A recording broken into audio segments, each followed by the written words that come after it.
Welcome to Mercedes and the Chap, a show dedicated to helping humans become extraordinary. Here we'll hone a well-rounded roadmap for us to step into our potential in all things relationships, work, purpose, and legacy.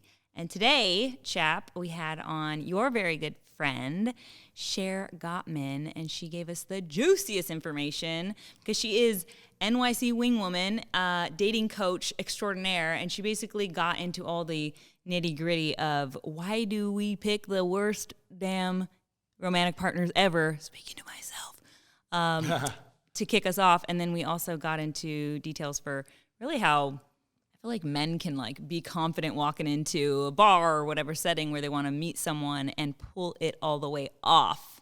Yeah, listen, this woman is amazing. I have to put my glasses on so I can read the small print, but I don't want to forget anything. But I know, but she's a professional actor. She was on My Sweet 16, was it My Super Sweet 16? My Super Sweet 16. I remember that. I don't because I didn't watch it, but I should. She's in season 4 of her on a show on TLC called Smothered. She runs such a good show, by the way. So entertaining. Yeah, it's good. She's only she's very successful at her own company that's dating an NYC wingwoman, former NHL hockey Lightning girl. For Tampa Bay Lightning. Nice. Can we just talk about how hot she is, though? Is that legal? Are we allowed? I mean, do you allow it? I allow Chap? it. Yes. Okay. For this moment, please continue. She's hot, gorgeous. Yeah, gorgeous. You guys are gonna see, but yeah, you'll see. A wonderful person, a mother. I've known her for a long time. We've worked on some film projects together. Really good actor, but just a genius, beautiful soul. And if you don't fall in love with her in the 30-minute episode, then all right, I can't help you. Enough. Let's get into the episode. All right.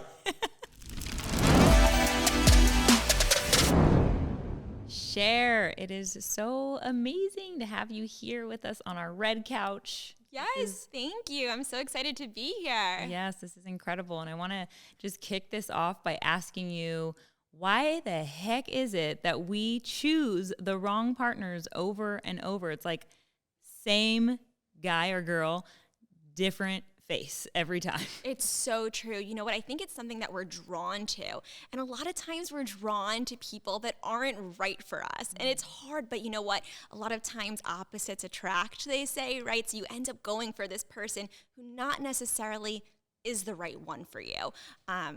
Yeah, it happens all the time. Yeah. And chemistry, too. It's like the elusive thing, well, we didn't have chemistry or something like that. But, I mean, as a dating coach, how do you describe chemistry to a client? I think chemistry a lot of times is a feeling that you get. And I teach my clients how to get more chemistry. So I work a lot with men and helping men learn how to attract and retain a woman in their life. And so a lot of guys come to me who are just very nice guys. And they say, nice guys don't get the girl. You got to be mean and you got to be tougher. You got to build that chemistry. And it's true that you got to build the chemistry, but I think that nice guys really can win a lot of times, but they have to be authentically nice. And a lot of times nice guys get this bad rap where they're just more, they're doing whatever somebody wants for them. So they're so nice. They're just people pleasing. But that's not them. They're not being authentic and real. And chemistry is built on being real. And if girl tells you, I like this food, but you don't actually like it, say you don't like it. Like, be that genuine person. And I think that's what's going to spark that chemistry and start enlightening it. And hopefully that comes, right? I mean, hopefully this comes out, at least before you really get to know the person. Hopefully that starts coming out. That maybe hopefully for this nice guy is on the surface he's a nice guy, but then you start seeing as the woman, man, he is kind of a Viking. He does have this warrior. I will feed you and I will provide for you and I will do my part. And I think maybe is that why? Because you guys would know this. You ladies would know. By the way, I have the best job in the world. But no, why is that, right? Yeah, why is that, I think it's that direction that Cher's talking about, like instead, or even a boundary maybe that he's setting instead of, and it really does come with the being blisteringly honest or being authentic in that moment instead of just being a people pleaser and just doing what you think she's gonna like, because just being just like her. She doesn't want to just be mirrored over and over. She doesn't want to be with herself. She wants to be with something she can align to. Exactly. And something she could be excited about. We want passion, right? We want something that we want to work towards. And if this guy's putting us on this pedestal, doing something for us all the time, constantly, it's nice. But there's nothing that we get excited about. We're not trying to get him. And we want to challenge, too, a little bit as well. I love that idea about pedestaling. It's something that Chap and I have talked about before, where pedestaling is still distance, because you're putting someone, maybe it's a vertical distance, you're putting someone above you, but you're still creating distance, rather than being like, hey, we're both humans, we're both in this together, and we want to have a mutually beneficial relationship. How do we both come into it with proper boundaries and authentic communication so that we can move forward together, instead of she's, pedestaled and she's basically trying to like perform at some point. Now she's on a stage almost, and you've created this separation between you and her. And instead, just how do breaking down that gap. But I love that you bring that about. And it's so true, though. And also, if you're just being the nice guy, and when I say nice guy, I mean the guy who's just doing everything just to please the girl. He's not being like real, and we feel like something is off. Like we don't feel, we're not connecting to you fully, because we're not really getting to know you fully. Safe. Right. It just doesn't feel safe. And as women, like, like we're taught always growing up, like, hey, you need to always be aware of your surroundings. Like, don't trust guys. Like, we're constantly like on edge a little bit around men, especially when we first meet them. And so if something doesn't feel real, that's a red flag right there. So maybe with regard to like a deployable thing, that if I'm sitting at home or wherever watching this, because this is amazing, I'm thinking, okay, well, the takeaway is just be authentic. Now, the nice thing, though, about being nice is you can show I am a caring human. 100%. But you also got to be able to show and you might, honestly, you really need to think about this as a guy. You just might not be the right person for this girl. I mean, just newsflash, right? Newsflash. Yeah, I think that's okay. Yeah. And like, that's okay to not be the right guy. You can't go into a relationship with expectations. And it's interesting. When I meet my clients, they go out and like, I take them sometimes. Well, I used to, not anymore. Now I have coaches who work for me who will do it, but we would actually take them into the bar and teach them how to approach a girl. How do you start talking to them?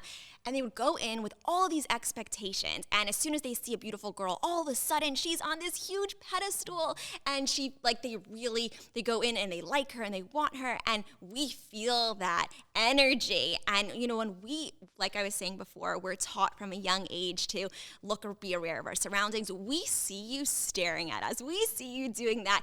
Oh, I'm going to talk to her. Oh, no, I'm not. It's not the right time. I walk away. Or we see you like glancing over at us constantly. We're aware of that. So if you see someone that you're interested in, you have to go, you approach, you have 3 seconds to make that decision, go right up and be that confident, nice guy. You're not there to hurt us. You're not there to do something negative towards us. Just be that confident, authentic, real, genuine man. And like you were saying, it's great to be nice. Like, I love nice guys, but be actually nice. Don't be manipulative. Right. It's authenticity. Ooh. And it's really like some reason our culture, we're binary beings, right? We have like 2 sides of the brain and everything.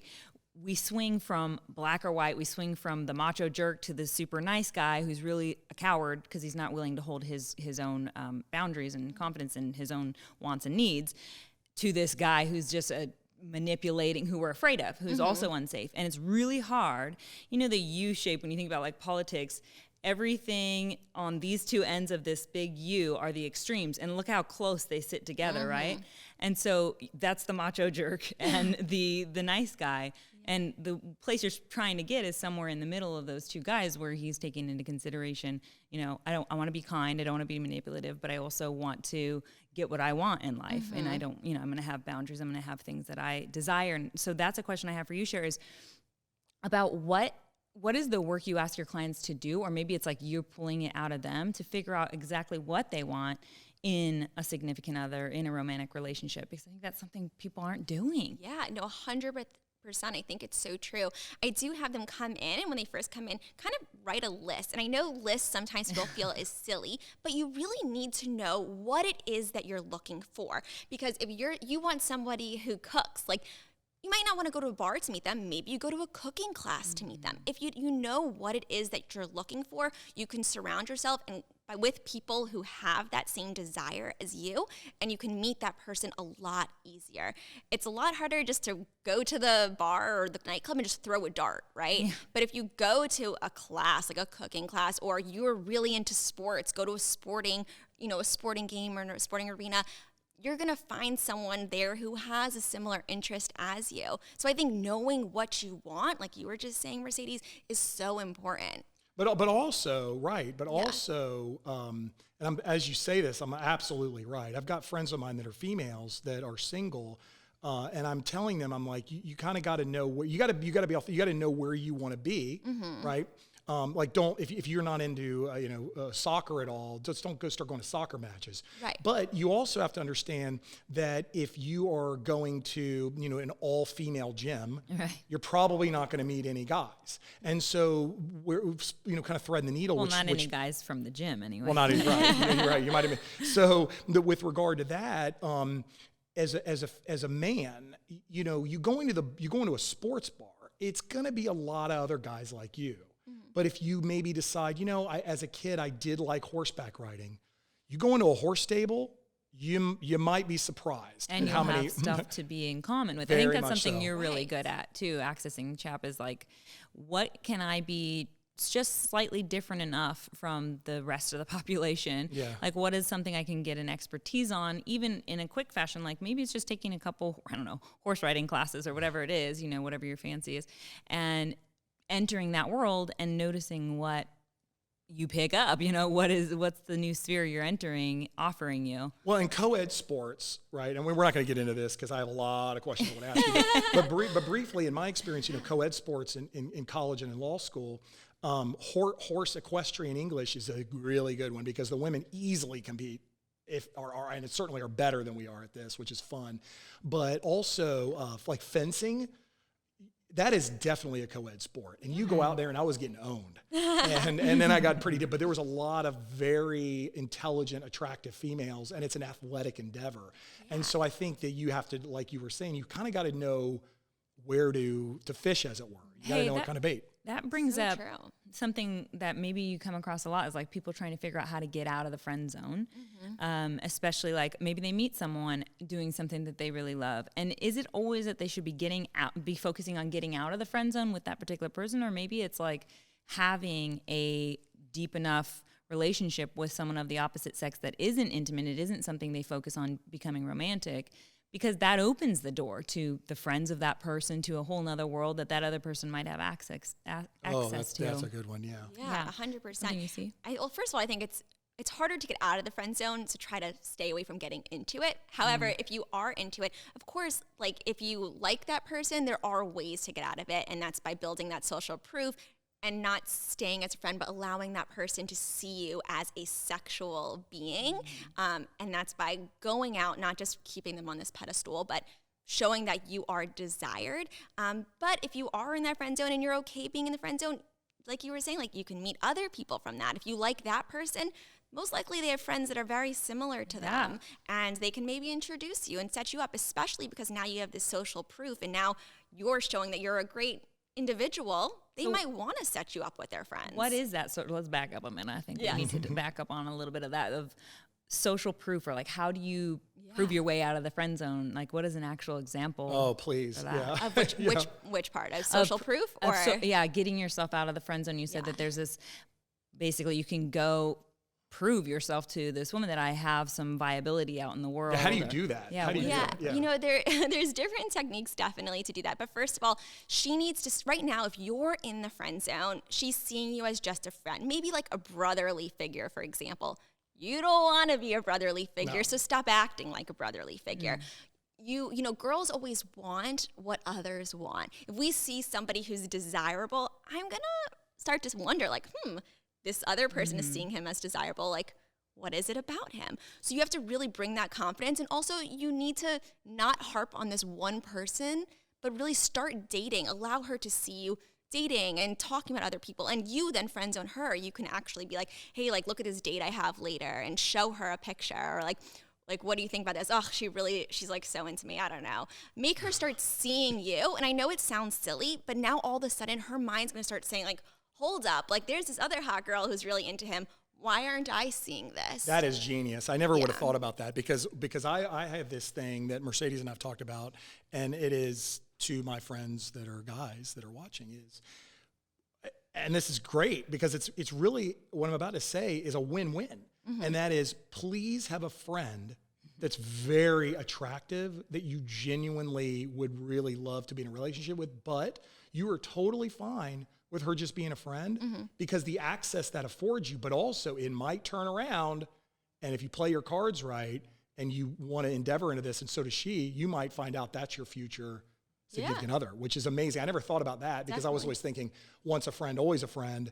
Because it doesn't have to be like that, especially because you can build this rapport with that person. You get so comfortable with them, and then they see you living this really fun life of doing things and going out, and now all of a sudden we're building this attraction towards you that we never would have had. It's kind of like, you know how on online dating, there'll be a guy and you would never be interested in him because he would be like, maybe he's heavier, maybe he's just like not your type at all. But then you meet him in person and his personality just grows on you more and more. And you're like, wow, I love being around him. And this attraction that never would have been there initially is now there.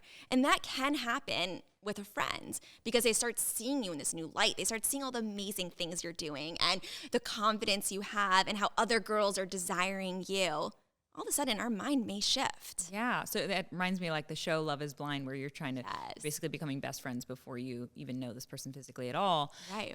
When you're matching people, how are you navigating the fact that they are coming into the first date or whatever with eyes open and they're seeing each other in person, but knowing that what really it's going to matter when you're 80 years old, that you have a very deep connection, whether spiritually, mentally, whatever it is, outside of the physical, right?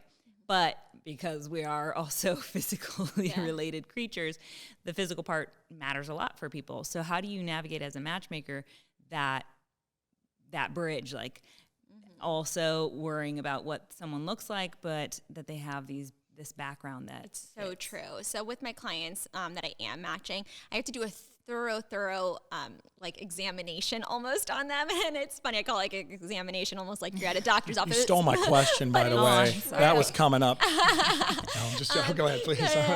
But it's true. It's very interesting because sometimes you can have two people, and I've had it before where their personalities were perfect for each other. Like they were so perfect for each other, but one of them wasn't physically attracted to the other person. And it's so hard. I think that can change, when you're first dating, you want that initial connection and that initial attraction. So when my clients come in, I do have to ask, like, what do you look for? What's your type? All of those types of things, and try to match them accordingly. Well, because it really is. And Mercedes and I talked about that, this all kind of off the show, but can you take, guys, I love that. Can you take like 2 minutes and just kind of talk about how valuable attraction really is? Because I know as a guy, very visual, I have to be attracted to the person, but it matters, does it? I think it matters no matter, as long as we have senses and we're sensual beings, which we are. Attraction matters no matter, even if you are completely blind. I mean, you're going to be attracted to someone. Like, I think I can be attracted to someone with my eyes closed, or like we were talking about the show Love is Blind, and finding ways to bring that about is super important. But if, Chap, you're speaking specifically about physical beauty. Yeah, I'm just throwing that out there. Yeah. Yeah, physical beauty I think is a real, not only like some people think, oh, you're born with it or you're not, and Maybelline would disagree, right? But it's really a talent as well. Like we have a amazing makeup artist on set right now, because it is also a talent of figuring out what are the characteristics about you physically that you want to enhance and beautify or spend time on and energy on. And maybe it's like the way you dress, or it's the smile that you realize is like your best feature on your face, so spend more time smiling, or whatever it is, and then make that one of the highlights. And share something you talk about a lot is, instead of putting, a lot of people, this is tricky, and we'll get deeper into this, but a lot of people put their worst foot forward, maybe because it's a protection mechanism to not get too deep into a relationship. Like, well, you're going to leave me anyway for these reasons, so I might as well come in unconfident about it and show all the negative Nancy type, right? instead of highlighting what is amazing about themselves that they know is amazing, they have confidence in. Is that something you can speak on or like see a lot? 100%. Before I get to that, I just want to say for attraction, a lot of it's how you make the person feel. You can be not the most handsome guy or not the most beautiful girl, but if you spark attraction and you build that chemistry and you make them feel something, that attraction will grow. Oh yeah, 100%. Absolutely. I've dated a guy who I literally was like, not my type, not interested. And then a couple days later, I'm like, oh my God, this is like physically, I was like, no, nothing. And then we had a conversation that led me to realize that this is the most attracted I've ever been to a person. Totally. And that turned into physical attraction as well. Right. So it definitely doesn't have to go like physical attraction first and then everything else after. That's amazing. Yeah, I didn't know. That's amazing. Which is why I don't love online dating. I think it's a great way to meet people initially, but it's hard because you're going off of a picture. You're not getting to feel anything. So when you meet someone in person, even if you're not the cutest person in the world, like you can build that attraction just by energy. How you make them feel, that banter, that excitement. It's kind of just like going out to a grocery store. Everybody is nice, everyone's la-di-da, but if there's someone who like makes you excited, who does something to you that's different out of the norm, all of a sudden some sort of attraction is going to grow or some sort of excitement is going to happen internally. Their charisma is a contagious thing. Yeah, totally. Yeah, for sure. So, and I think it's really easy for our audience to even think about right now is what if you closed your eyes and thought about, I don't know, close people in your life, like whoever the maybe top 3 people you're close to in your life, how do you energetically feel around them? Because that's the attraction that you're feeling with anybody who walks in the room, whether they're super hot or whatever that means to you or not. You can you can basically build that up, or you can see that part of them and then go like, ooh, let me focus more on that feeling than that feeling on that feeling, instead of their boobs are big and that inspires a feeling. That doesn't last forever. It's so true. Guys are very visual, but we change, right? Yeah. We take off all our makeup, we might look a little different. And as we get older, have babies. We age. Like we want to be able to too. By the way. Yes. Well, the funny thing is there's I don't know if this is a rule or whatever. You as a guy, you typically, we used to joke about it, you want to meet the girl's mom to see how she's going to look. Right. Now, I will tell you, I've seen the future of Ms. Hubsher, and it is looking great. Oh, thank you. Like amazing. By the way, I have a time machine, and I know what her name is, and it's her mom. Anyway, so one question, and this is a practical one because I really think your dating service, and this is not a pitch, by the way, at all. Yes, no. But I was blown away when I heard about it. And can I'm going to just kind of get us to what I really want to know. You bring people in, you interview them. There are red flags, and I want to ask you about that. There might be somebody that's like a red flag that you don't want to deal with. Obviously, you can detect they have maybe a major, I don't know, something where you're like, this is not good. There's malintent here. But when you, back to what you said, when you have that wing woman or that friend or the girl that likes your friend, and you're like, wait, she's amazing in every way, shape, or form. It's like a James Bond girl. I need to look a little closer at my buddy over here. And so, but that is like the way you kind of would set this up, because you would go in, explain this to me. Yeah, so with NYC Wing Woman, we were women helping men approach other women and kind of building that social proof already. And I only work with good, nice guys. Like I've had plenty of guys try to hire us that I was like, no, I'm sorry, I don't think that you're ready for a relationship, or will respect women the way I want the men that are approaching these women to be, to respect.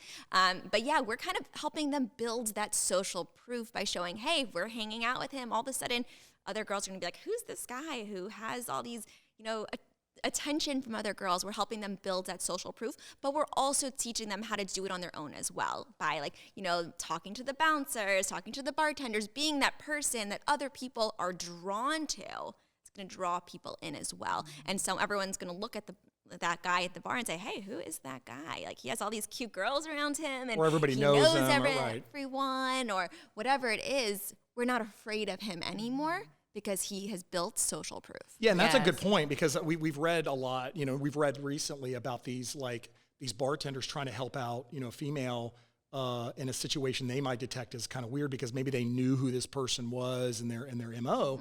But if you're sitting at a bar is an easy one, but if you're sitting in a nightclub bar, whatever, and the bartender's like, "Hey Jim, how's it going? Hey man," he goes, "I saw you last week. How's it going? How's the surfing coming along or whatever?" The girl's like, "Oh, well, he knows them, and I like this place." Yeah. So I think that's a big deal. He seems cool. He People seems vouching genuine. for you, right? Yeah. Yeah, it is. Vouching People for you. vouching, totally. It helps so much. There's a lot of guys that are trying to approach girls in the bar all the time, and it's like sometimes it could come off as very like sleazy or like, oh, who is this guy? Like, why does he come over to me? When you are going to approach a girl, though, like do it right away. Like start the conversation, be confident, show that you know people around you. You have that social proof. If she doesn't want to talk to you, like that's okay. Like that's her loss.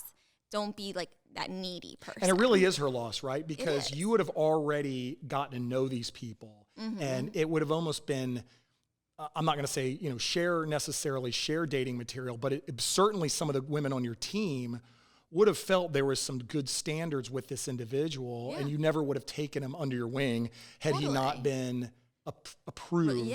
Relationship material. Yeah. So that's good. So once you've made it through the door, then, and that's maybe what the question is. Yeah. How do you make it through the door? Like, what are the red flags where you're like, no, you're not ready yet? Yeah, so I don't want somebody who's just looking for like one night stands or, doesn't treat women well. They need to be guys that are actually ready to meet someone who will respect women, and they're like the good guys, but they're so good that they're overlooked. And we want to change that because I want women, like a lot of my friends that are single, they're going for the bad guys, not nice guys. What is that about? You know what? They're They're attracted It's to only this been my because they're entire almost dating wanting- career. Why Yes. is that? Yeah, why am I doing why that? is that? Yes, right. No, it's true because you're attracted to this guy almost like that you want to change or that you want to level down. You're a lot of times attracted to that. Not the nice guy because he's just kind of always there. But I want the nice guys to win. They should be the ones winning. And my friends that are single, that are gorgeous women should be with these nice guys, but they keep going for the wrong one. So I need to help these nice guys learn how to attract these beautiful women. And that's what we do. So with that, when you're talking about that vein with the bad guy, I remember somebody was saying that, like, and this is a generalization, I get it, but is that when women have sons as their, they try to make them into the man that they would want, but then guys, they want to change. So it's like this, like, fostering maybe, and that is like what you said, is the bad guy is I can save this person. And it might be why some women are attracted to adopting, this is going to sound really weird, but adopting like certain kinds of a dog breed, like pit bulls come to mind. It's like, oh no, see I can save this dog. You see what I'm saying? And it's but it's a pit bull, right. And as soon as it gets away from you, it's gonna say, but as a guy, you might be able to do that. But if you already find a guy that is already the nice guy, when you peel back the layers, you might realize he's a fighter pilot. I don't know, that's kind of badass. Yeah, you know what I mean? Like, totally. or he's like a.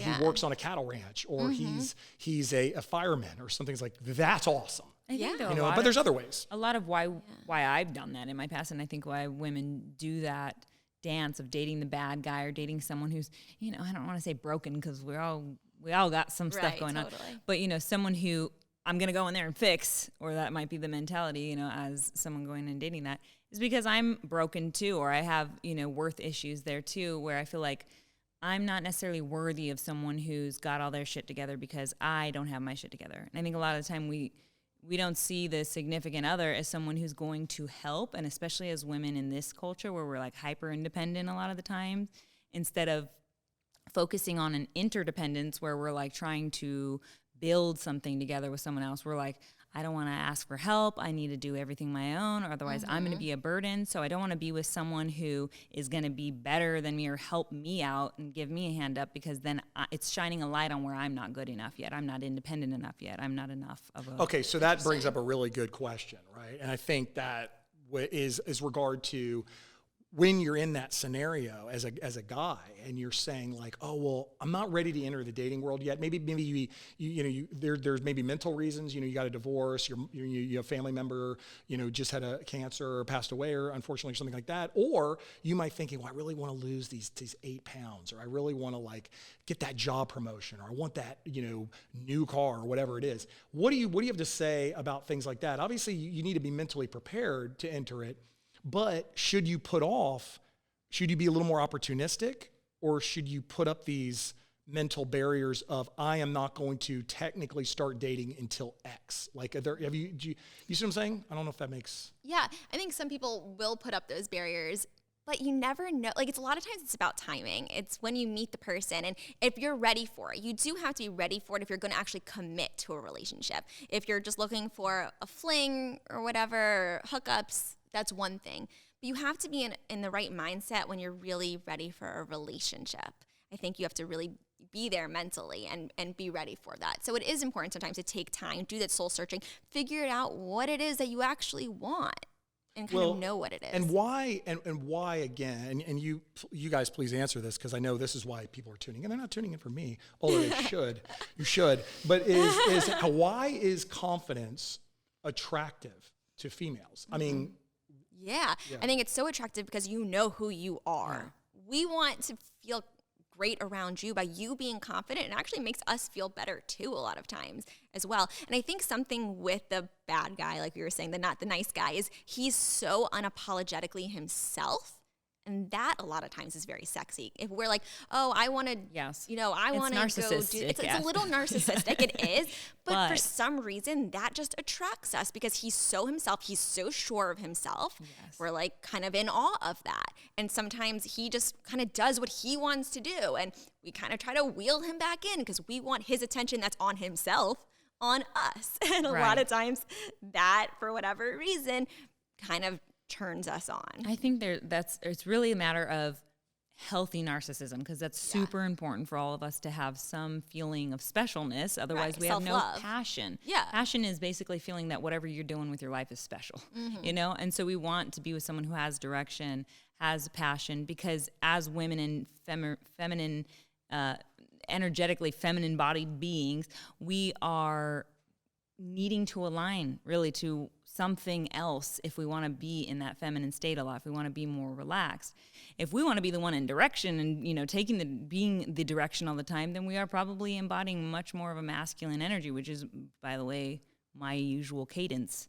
So, but I don't want to attract feminine men all the time. I don't want to attract the hyper nice guy that's the people pleaser, because it isn't sexy to me. I want to attract the more confident masculine man, which means I have to look for someone who is got more direction than I have, basically, in my body, so that it can kind of out-masculine me in a way. So there's levels to this thing for sure. Is this why, there's this thing that that I've started to become aware of. Is this why that attract, women find the dad and the dad bod attractive? Because they really don't give an F, and they're just like... You see they're carrying with their little daughter, their little son, pushing the stroller, and they're like, they got to be carrying. They have this, and they really don't care because they already know. They're like, whatever, I'm good. You're gonna get this one. I don't know how to. You know what? I think there's 2 reasons for that, in my opinion. I feel like one, it is because they're just like, this is me, accept me for who I am. I'm not changing for anyone else. Like, this is me, and that's one reason. I think the second reason is a lot of girls don't really could be the most gorgeous guy, ripped abs and like so great, always in the gym, and other guys would be like, oh, he probably gets so many girls. But in reality, a lot of times he doesn't, because he's that guy who a lot of times girls aren't as attracted to, because he spends more time on himself. He is, which kind of sometimes is a turn off for girls too. It's funny because I know this girl who I adore, who we were watching one day the news, and there was this super put together reporter guy. I was like, I'm looking, I'm like, that guy is amazing looking. And I'm like, what do you think about that guy? Right, she's like, he cares too much about himself. Yeah, right, he cares too much. Like, personally, I don't want a guy who's going to take longer to get ready than I do. Okay, that's very interesting. I'm so glad you said that, because I was actually wondering that. Yeah. And with that, I have one more question for you. oh man, this is so, in the world that we live in, we're not going to talk about sides or anything like that, but just the subject of religion and politics. I was taught as a kid, don't talk about that at the dinner table or anything like that, but that's an easy Fast and Furious. But is there a point where it matters and it needs to be kind of fleshed out a little bit? Yeah, I think you don't bring up religion, politics on the first date, unless, for example, religion's so important to you that you know it's a deal breaker. If it's a deal breaker, okay, maybe you can. But I think you had asked a question before about being a negative Nancy versus putting your best foot forwards. And I think it is really important. You don't want to tell all of your dirty laundry before they get to know you and get excited about you. You first have to get them excited before you talk about things like politics, which could bring you apart and draw you away from each other. First, get that great foundation together. Get her to want you, to want to be around you. Then we could start talking about little harder topics. Well, and if it matters to you, if it does matter to you, speaking from as a guy or a girl, but as a guy, if it does really matter to you, just make sure your radar is properly tuned to be receptive before you get too deep in it. This person's probably not going to be right for you. Right, totally, 100%. Yeah, and that's where like questions come about. Like listen, and if it's online dating is how you met the person, like read their profile. Usually you can tell their religion ahead of time. Like do your homework. Like actually pay attention to what's written about them. Or when you do come and meet them, like talk to them, hear them out. And then you can kind of go from there. That's a big one. Mercedes, I want to get into where we can find Cher. Okay. Yeah. Okay. So we're almost done. But I want to make sure because this person who I've known for a period of time is one of the most wonderful people I've ever known. Mercedes is like third down the list. Cher's one. But anyway, but truly amazing. And I really, please follow her. Please connect with her because truly an incredible person. The dating coaching is, now remember, Cher Hubsher. The dating coaching is nycwingwoman.com. nycwingwoman.com. Yeah, and as you can tell, she is going to be the best wing woman you ever did have. She knows all the secrets. And then Instagram is at nycwingwoman. At NYC and then for personal Instagram and TikTok, which is a good place to follow, is at Cher Hubsher, CherHubsher. Am I correct? And that is it. So yeah, this has been so amazing having you on the show, Cher. Thank you so much for your time, your energy, and your knowledge. Oh, thank you so much. This was so much fun chatting with both of you. So thanks for having me. You're gonna come on again. Don't worry about it. Don't worry about that. Don't worry about that. Short order. Absolutely. All right, guys. Thank you so much for being here with us. If you want to connect with our community, please subscribe, comment on the links below, and please share this episode with someone who might need to hear it. I know you fellas are out there, and you could share it with your other friends. If you need a wing woman, Cher's got your back. We are shooting shows every week, so catch us again next week. Bye for now.